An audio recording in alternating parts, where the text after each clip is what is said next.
चीज़ जो कि contributing factor है मॉडर्निटी के अंदर, वो ये है कि जो कल्चर्स हैं, लोकल कल्चर्स जिसको कहते हैं, वो कैसे इवॉल्व होंगे। यानी कि अगर ट्राइबलिस्टिक कल्चर है, लेट्स से कि फाटा के अंदर आप चले जाएं या गिलगित में जाएं, बलूचिस्तान में जाएं या और जगहों में जाएं, तो आपको वहाँ पे ट्रेडिशन और ट्राइबल ट्रेडिशन बड़ी रिच दिखाई देती है। अब एक आर्गूमेंट ये होता है कि ये असल में वो वसाइल वहाँ पर मौजूद नहीं है जिससे ये चीज़ें आगे बढ़ती इवॉल्व होती।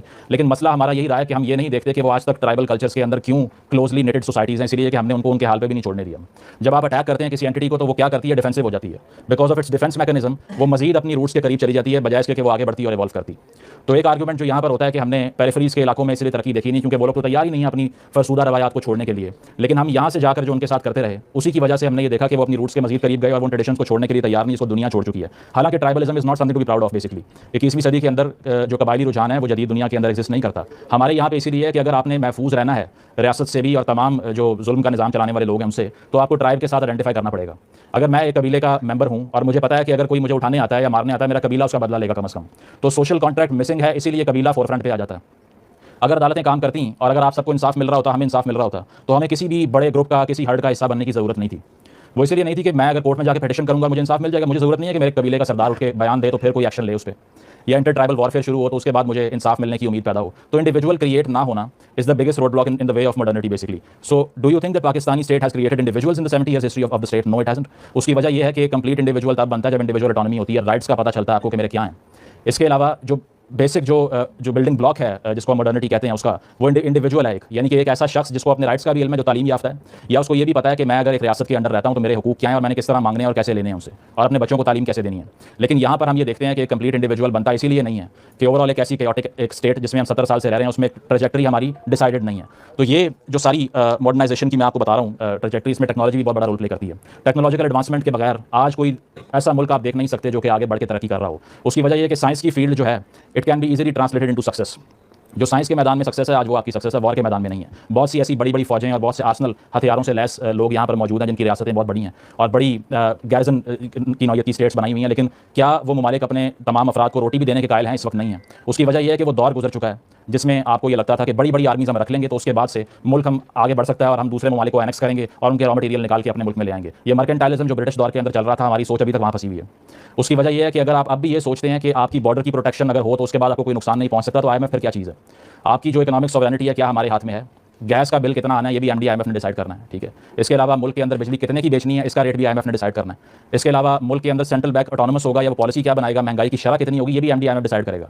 और आप और मैं ये सोच रहे हैं कि अगले इलेक्शन में किसको वोट देना है, जिसको मर्जी वोट देंगे। क्या आपको लगता है कि इकोनॉमिक सॉवरेनिटी पाकिस्तान की रियासती मशीनरी के पास बची है कि वो खुद फैसला ले इसका और खुद सोचे कि हम अपने कानून साज बन सकते हैं और अपने लिए लेजिस्लेशन कर सकते हैं? तो ये इसीलिए होता है कि हमारी सॉवरेनिटी की भी जो अंडरस्टैंडिंग है वो आउटडेटेड है और वो मॉडर्न नहीं है, वो प्री मॉडर्न है। तो क्या ये तमाम मसाइल जो हम मॉडर्निटी के हवाले से जिसको डिस्कस कर रहे हैं, इसमें कौन से ऐसे फैक्टर्स हैं जो आगे नहीं बढ़ने दे रहे पाकिस्तान की स्टेट को? इसकी डिबेट करना इसीलिए बनती है कि 70-80 साल से इसी बहस में फंसे हुए हैं कि आगे बढ़ने का तरीका क्या है। कोई और सोल्यूशन देता है कि आप इस स्टेट को मजीद हाइपर रिलीजियस करें ताकि बेहतर हो जाए।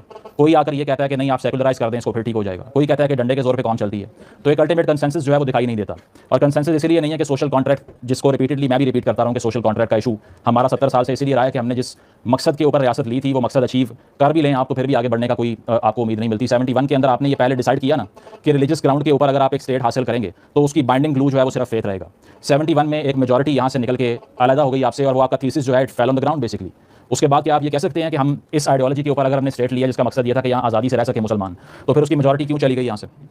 वो इसलिए चली गई कि आपको ये अंदाज़ा हो गया कि इस मॉडर्न वर्ल्ड के अंदर सर्वाइव करने के लिए कोई और चीज़ें भी चाहिए। तो पहली चीज़ वो ये है कि सोशल कॉन्ट्रैक्ट की क्लैरिटी नहीं है। किसी भी आप सिविल सोसाइटी के मेंबर से पूछ लें, पॉलिटिकल पार्टी से पूछ लें, किसी इस्टेब्लिशमेंट के कारिंदे से पूछ लें, जिससे भी पूछें, हर एक की अपनी सेंस है उसकी और कोई कंसेंसस इसके ऊपर एग्जिस्ट नहीं करता। उसकी वजह यह है कि रूट्स क्लियर नहीं है। हिस्ट्री, वो हेगल कहता है ना, when you snatch a nation's history you snatch their future. मुस्तकबिल भी आपसे छीन लिया गया इसलिए कि आपको तारीख को ऑब्जेक्टिव मिली नहीं पढ़ने के लिए। अगर सेंस ऑफ हिस्ट्री हमारी इतनी फ्लॉड है कि हम ये समझते हैं कि अच्छे भले जा रहे थे, फिर हिंदू ने साजिश की और उसके बाद में तबाह हो गया, पाकिस्तान 2 टुकड़े हो गए, तो आप तो सिर्फ एस्केपिज्म कर रहे हैं ना, ब्लेम कर रहे हैं।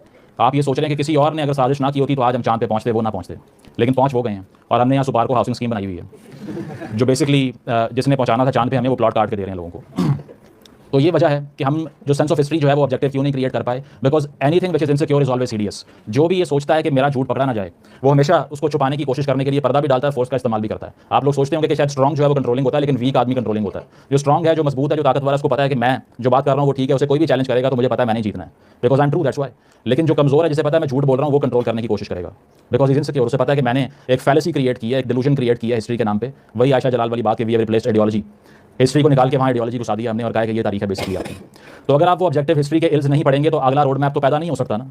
वो कहाँ से आएगा जब आप पीछे देखेंगे और आपको सिर्फ झूठ दिखाई देगा। उसके बाद साइंटिफिक एडवांसमेंट की सूरत हाल ये है कि जो इंक्विजिशन यूरोप में डार्क एजेस के बाद हो रही थी वो अब पाकिस्तान में इस एज के अंदर हो रही है कि प्रोफेसर को डीसी के दफ्तर के अंदर खड़ा करके ये एफिडेविट लिया जा रहा है कि मैं आइंदा से ये नहीं पढ़ाऊंगा कि औरतें बराबर होती हैं मर्द के।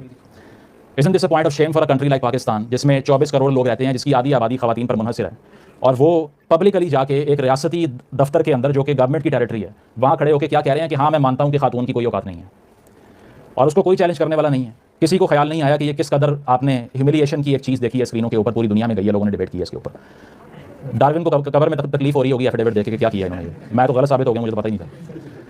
मैं ये नहीं कह रहा कि आपने उसकी जो थ्योरी है उस पर ईमान लेके आना है, वो तो पर्पस था ही नहीं उसका, क्योंकि साइंस जो है वो सिर्फ इंक्वायरी को प्रमोट करती है, फेथ को प्रमोट नहीं करती। वो आपसे ये भी नहीं मांगती कि आप जो मैंने कह दिया उसको माने हर सूरत, इसके अलावा कोई ऑप्शन नहीं है। तो अगर आपने उसको चैलेंज और नेगेट करना है तो उसकी अपोजिशन में रिसर्च पेपर लिखें, डीसी के दफ्तर में टीचर को ना पकड़ के लेके जाएं और वहाँ से एफिडेविट लें उससे। तो ये हमें ओवरऑल जो प्लाइट जो है ना साइंस की और साइंटिफिक रैशनैलिटी की। अब मैक्स वेबर एक सोशियोलॉजिस्ट है जर्मन, उसको पढ़ें आप, उसकी एक किताब थी रेफर्मेशन के ऊपर जिसमें वो रिलेट करता है कि जो यूरोप के अंदर प्रोटेस्टेंट रेफर्मेशन आई मार्टिन लूथर किंग के बाद से, उसके बाद से एक नई मेंटालिटी क्रिएट हुई। वजह क्या थी कि रोमन कैथोलिक चर्च ने इससे पहले इंटेलेक्चुअली पुलिस करना शुरू किया हुआ था एक यूरोपियन और वेस्टर्न इंडिविजुअल को। मैंने अगर साइंस करनी है, फिजिक्स पढ़ानी है, केमिस्ट्री पढ़ानी है, कोई भी किताब पढ़नी है या कोई पेपर लिखना है या बुक लिखनी है, तो मैं कोई ऐसी बात नहीं कर सकता जो क्लर्जी के ऑपोजिट जाएगी। और इससे क्या हुआ कि वो एक इंटेलेक्चुअल क्वारंटीन में थे, दे वर फ्रीज मेंटली फ्रोजन, सॉरी। उसकी वजह यह है कि आप अगर इंक्वायर करने ही नहीं देंगे, फ्री इंक्वायरी की परमिशन ही नहीं है एक माशरे के अंदर, तो एवोल्यूशन का तो जो है वो सवाल पैदा ही नहीं होता, वहाँ पे इर्तिका कैसे हो सकता है, नहीं हो सकता। तो इसीलिए जब रेफर्मेशन आती है तो उससे जो यूरोपियन इंडिविजुअल है उसकी सोच में तब्दीली was the biggest ingredient of change. जो भी ये बात करता है ना कि साइंस तरक्की नहीं कर रही, तो इसीलिए क्योंकि साइंटिस्ट हमारे जाहिल हैं और ये कुछ भी नहीं करते। हमने तो नहीं रोका उनको कुछ पढ़ने से या कुछ लिखने से, लेकिन आपने जो माशरे के अंदर खौफ का माहौल बनाया हुआ है उससे कोई बेवकूफ़ है कि वो इस तरह की रिसर्च करेगा यहाँ पे जिससे आप अग्री नहीं करते, उसके बाद जिंदा कैसे रहना है। बहुत से चैंपियन हमें भी चैलेंज करते हैं डिबेट का कि आए हमारे साथ बैठ के डिबेट करें, तो मैं कहता हूँ जीत तो जाऊँगा, बाद में घर नहीं जा सकता मैं। मसला सिर्फ ये है कि मैं खुदा न खास्ता जीत ना जाऊँ, I would like to lose basically, because if I win I lose my head. तो ये उनको ये समझ नहीं आती कि आप रह कहाँ पे रहे हैं जहाँ पे आप एक टीचर को परमिशन नहीं दे सकते कि वो साइंस पढ़ा सके क्लास के अंदर। हालांकि जो टेक्स्ट बुक बोर्ड का जो सारा करिकुलम है उसके अंदर खुद लिखा हुआ है उन्होंने कि एवोल्यूशन झूठ होती है, वो भी पढ़ाने नहीं दे रहे। खवातीन की आज़ादी आज तक डिबेटेबल है, यहाँ पे आज तक ये तयन नहीं हो पाया कि वो कंप्लीट सिटीजन है या नहीं है। और वो देखने को आपको जो मिलता है वो इसीलिए कि वहाँ पर जो मैं किताब का नाम ले रहा था, Protestant ethic and the spirit of capitalism, ये आप पढ़ें ज़रूर। तो उसका थीसिस ये है कि जो नई मेंटालिटी क्रिएट होती है यूरोपियन माइंड के अंदर, और वो ये है कि हमने आगे जाके तो अच्छा करना ही है, इस ज़मीन पर भी कुछ करना है पहले, because we are living in a world which is transcendental. हम तो बात का जो एक शहरी ये सोचता है कि मैंने अगर अच्छा शहरी बनना है, पाकिस्तान के अंदर उसकी सेंस सिर्फ ये है कि ये वर्ड जो है दिस इज टोटली पॉइंटलेस, बकवास है, यहाँ कुछ अच्छा करने की जरूरत नहीं है आपको। उसकी वजह ये है कि मेरा ऑब्जेक्टिव ही दुनिया की जिंदगी तो है ही नहीं, जो कि बेसिकली इस्लाम ने आपको नहीं बताया, बट आपकी सलाफिस्ट टेंडेंसी जो थी ना, जो कोल्ड वॉर में एक फॉरेन पॉलिसी ऑब्जेक्टिव क्रिएट करने के लिए, अचीव करने के लिए बनाई गई, और जिन्होंने बनाई वो वहाँ कंसर्ट कराते फिर रहे हैं। हम अभी भी उसी नहर वाले पुल पे बैठ के उनका वेट कर रहे हैं कि शायद ये आके दोबारा से हमें तबकी दें कि वेल डन, लेकिन वो तो पैसे देने को भी तैयार नहीं है। तो आप अब ये देख रहे हैं कि वो ईरान से भी सुलह कर रहे हैं, ठीक है। इसराइल ने अभी ये जो सारा फ्रंट खोला है, अगर ये ना खोला होता तो हम और आप इस वक्त टीवी स्क्रीन पे देख रहे होते कि नॉर्मलाइजेशन हो रही है। एर्दोगान साहब बयान तो बहुत देते हैं इसराइल के अगेंस्ट, लेकिन ट्रेड बंद नहीं करते उससे। आप और मैं टिकटॉक पे लगा भी देते हैं सैड म्यूजिक के साथ उसका बयान, लेकिन ये नहीं देखते कि क्या इसने ट्रेड बॉयकॉट किया, नहीं किया। क्या इसने बायलैटरल रिलेशन खत्म किए, नहीं किए। क्या इसराइल के इसने परमानेंट मिशन को, उसकी एम्बेसी को बंद किया टर्की में, नहीं किया। That is how they outsmart and fool you, and they keep doing that ना, because we live in a world which is not real, we live in abstractions, something which does not exist. और उसका result क्या निकलता है कि हमारी practical utility 24 crore इंसानों की ऑलमोस्ट है ही नहीं। जो वर्क फोर्स हम बाहर बेचते हैं वो सिर्फ इंजन खोलने के अलावा और नालियाँ ठीक करने के अलावा किसी काम की नहीं है। बिकॉज आपने 10,000 PhDs क्रिएट किए हैं रिसेंटली, जो डाटा आया है उन 10,000 में से कोई एक बता दें, कोई एक ऐसा बता दें जिसने कोई जॉइंट लीप लिया हो साइंस की रेलम के अंदर। कैसे ले सकते हैं? डिग्री लेना इतना आसान है, जो प्रोफेसर पढ़ा रहे हैं उनके अपने काम प्लेजराइज्ड हैं। ऊद भाई साहब का तो पूरा आपने सुना होगा लेक्चर, इसके ऊपर आर्टिकल भी पढ़े होंगे कि जिस तरह पाकिस्तान की एकेडमिया फ्रॉड कर रही है रिसर्च के नाम पे, वो सारा अगर वो उसने खुद ये एक ऐसी एग्जाम्पल क्रिएट किया तो बच्चा भी अपने उस्ताद को फॉलो करेगा ना, वो भी छापा मारेगा, ChatGPT से जाकर पढ़ा देगा उसको, और बाद में रोटी खिला देगा, खुश हो जाएगा प्रोफेसर भी। तो ओवरऑल एक फ्यूटाइल एक्सरसाइज इसलिए कि साइंटिफिक इंक्वायरी में वो रैशनल माइंड क्रिएट नहीं हुआ जो कि एडवांसमेंट का, तरक्की का और मॉडर्निटी का एक कंबस्टेबल इंजन जो होता है ना वो बनता है। तो ये वेबर इस पे ये कहता है कि अगर ये कैल्विनिस्ट माइंड क्रिएट ना होता, क्योंकि जो जॉन कैल्विन था उसने आके रेफर्मेशन की ना, उसने एक डिफरेंट ब्रांड ऑफ क्रिश्चियनिटी बताई है हमको, और उसके बाद एक यूरोपियन ने इस बात पे प्राइड लेना शुरू की कि अगर मैं अमीर हूं और पैसे कमा रहा हूं, it is a blessing of God actually, and that is how the pursuit of wealth started in the European continent. और हम आजकल पाकिस्तान के अंदर जो हमारा सोशल ऑर्डर है इसके अंदर आप देखें, कोई ज़्यादा अमीर हो जाएगा तो हर कोई गाड़ी गुजरेगी ना, कहेगा यार हम ही खानदान जानते हो। मतलब वो वेल्थ को एनवी तो करेंगे, लेकिन वो कहेंगे कि नहीं, it must be gotten by some unfair means basically, and this should not be the pursuit of our lifes. Then why are you a capitalist economy basically? अगर कैपिटलिज्म आपने रखा हुआ है, फ्री ट्रेड भी हो रही है, हाइपर प्राइवेटाइजेशन हो रही है, PIA को आप कह रहे हैं प्राइवेटाइज करना है, रेलवेज को कह रहे हैं प्राइवेटाइज करना है, उसका आप सूरत हाल देख लें कि हर चीज़ का प्राइवेटाइजेशन का जवाब क्रिएट करने के लिए उसको बर्बाद किया जाता है पहले, और उसके बाद में कहते हैं कि देखें ये तो काम नहीं कर रहा, नाओमी क्लाइन का इस पे थीसिस है शॉक डॉक्ट्रिन कि किस तरह से जो इकोनॉमीज़ हैं इस तरह की, उन्होंने सुनामी आने के बाद से ये जो है वो इस पूरी इकोनॉमी को खड़ा किया कि चूंकि अब तबाही हो गई है तो इसीलिए हमें कॉन्ट्रैक्ट दो, हम और पैसे कमाएंगे। तो तबाही से जो कौमें और स्टेट्स जो पैसे कमाती हैं ना, उसमें से एक ये है, जैसे ही कोई शॉक आएगा तो हर कोई अमीर होना शुरू हो जाएगा। उससे अनफेयर मीन्स असल में ये हैं, उससे पैसे कमाते हुए किसी को शर्म नहीं आती। कोविड आया था तो एक साहब ने मास्क से करप्शन कर, शहजाद अकबर साहब की बात कर रहा हूँ, मास्क तक नहीं छोड़े। ज़रा सी कोई बीमारी फैल जाए तो वैक्सीन जो है वो 10 गुना बढ़ा देते हैं, उसको महंगा कर देते हैं। लाइफ सेविंग ड्रग्स जो है उसकी इन्फ्लेशन देख लें, काबू से बाहर है, क्योंकि जो ड्रैप है ड्रग अथॉरिटी उसे पता है कि हमारे बगैर चल नहीं सकते बेसिकली। तो पैरासाइट्स बने में खून चूस रहे हैं। लेकिन जब बात की जाएगी कि आप सोसाइटी को रिफॉर्म करें और उनको ज़रा मटीरियलाइज करने की कोशिश करें तो कहेंगे नहीं, हम तो वेल्थ को परसू नहीं करना चाहते। उसकी वजह यह है कि दुनिया की ज़िंदगी हमारे लिए है ही नहीं। तो बेसिकली एक रैशनल माइंड की जो क्रिएशन थी 17 साल से, उस प्रोजेक्ट में एब्सोल्यूट फेलियर है पाकिस्तान का। आप किसी भी कॉमनर से जाके बात करें और उसकी sense of history and perception check कर लें, चाहे वो ग्रेजुएट हो, अंडर ग्रेजुएट हो, कोई भी हो, ऐसी कहानी सुनने को मिलेगी कि आप भी सोचेंगे कि शायद मैं बेवकूफ़ हूं, पता नहीं इसने कुछ ऐसा पढ़ लिया मुझे पता नहीं क्या है। और वो इसीलिए कि आप किसी भी तरह से अपनी रीज़न को अप्लाई करने की कोशिश नहीं करेंगे।